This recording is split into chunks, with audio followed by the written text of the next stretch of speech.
ಕಾಸರಗೋಡು ಜಿಲ್ಲೆಯ ಬಳ್ಳೂರಿನ ಮುಕ್ಕುಂಜ ಶ್ರೀ ಪೂಮಾಣಿ ಕಿನ್ನಿಮಾಣಿ ಧೂಮಾವತಿ ಮತ್ತು ಪರಿವಾರ ದೈವಗಳ ದೈವಸ್ಥಾನದಲ್ಲಿ ನೂತನ ಪಾಕಶಾಲೆಯ ಉದ್ಘಾಟನೆ ಸಂದರ್ಭದಲ್ಲಿ ತುಳು ಲಿಪಿ ನಾಮಫಲಕ ಅನಾವರಣ ಮಾಡಲಾಯಿತು. ದೇವಸ್ಥಾನದಲ್ಲಿ ತುಳು ಲಿಪಿ ನಾಮಫಲಕದ ಉದ್ಘಾಟನೆಯನ್ನು ಮುಕ್ಕುಂಜ ಕ್ಷೇತ್ರದ ಆಡಳಿತಾಧಿಕಾರಿ ಶ್ರೀ ಶಂಕರ ಕಡಂಬಳಿತಾಯ ಅವರು ನೆರವೇರಿಸಿದರು. ಮುಕ್ಕುಂಜ ಶ್ರೀ ಪೂಮಾಣಿ ಕಿನ್ನಿಮಾಣಿ ಧೂಮಾವತಿ ಮತ್ತು ಪರಿವಾರ ದೈವಗಳ ದೈವಸ್ಥಾನದಲ್ಲಿ ತುಳು ಲಿಪಿ ನಾಮಫಲಕ ಅಳವಡಿಕೆ ಮಾಡಿದ ಮುಕ್ಕುಂಜ ಕ್ಷೇತ್ರದ ಆಡಳಿತಾಧಿಕಾರಿ ಶ್ರೀ ಶಂಕರ ಕಡಂಬಳಿತಾಯವರಿಗೆ ನೆನಪಿನ ಕಾಣಿಕೆ ನೀಡಿ ಜೈ ತುಳುನಾಡು ಸಂಘಟನೆ ಸನ್ಮಾನಿಸಿದರು. ಆ ತುಳುನಾಡು ತುಳು ಭಾಷೆಗೆ ಇತ್ತನ ಅಂದುಂಡುಂಟಲ್ಲ ಲಿಪಿ ನಮ್ಮನ್ನು ಏರಿಗ ಸರಿಯಾದ ಒಂದು ಅನುಭವ ಇತ್ತು.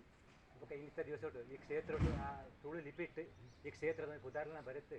ಆ ದೈವಗಳೆಲ್ಲ ಸಂತೃಪ್ತಿ ಆಪನಂಚಲ್ಲ ಸರಿ ಮಾಂತೇರಲ್ಲ ಒಂಜಿ 10 ಜನಕ್ಕೆ ಗೊತ್ತಾಪನಂಚಲ್ಲ ಆ ತುಳು ಲಿಪಿ ನಾಲ್ಲ ಒಂಜಿ ಉನ್ನತಿಗೆ ಎತ್ತುನಂಚಲ್ಲ ಆ ದೈವ ನಾಮಕರಣ ಮಾಡ್ಕೊಂಡು.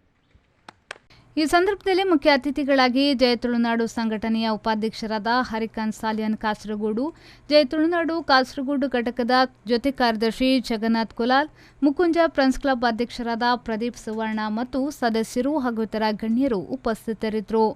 ಕಾರ್ಯಕ್ರಮಕ್ಕೆ ಜಾನಪದ ಹಾಗೂ ನಾಟಕ ಕಲಾವಿದರಾದ ಚಂದ್ರಶೇಖರ್ ಆಚಾರ್ಯ ನಾಟಕಲ್ಲು ಸ್ವಾಗತಿಸಿದರು. ಬಳ್ಳೂರು ಗ್ರಾಮ ಪಂಚಾಯತ್ 8ನೇ ವಾರ್ಡ್ನ ಮೆಂಬರ್ ಶ್ರೀಪತಿ ಕಡಂಬಳಿತಾಯ ಧನ್ಯವಾದ ಹೇಳಿದರು. ಬ್ಯೂರೋ ರಿಪೋರ್ಟ್ ವಿ4 ನ್ಯೂಸ್ ಕಾಸರಗೋಡು.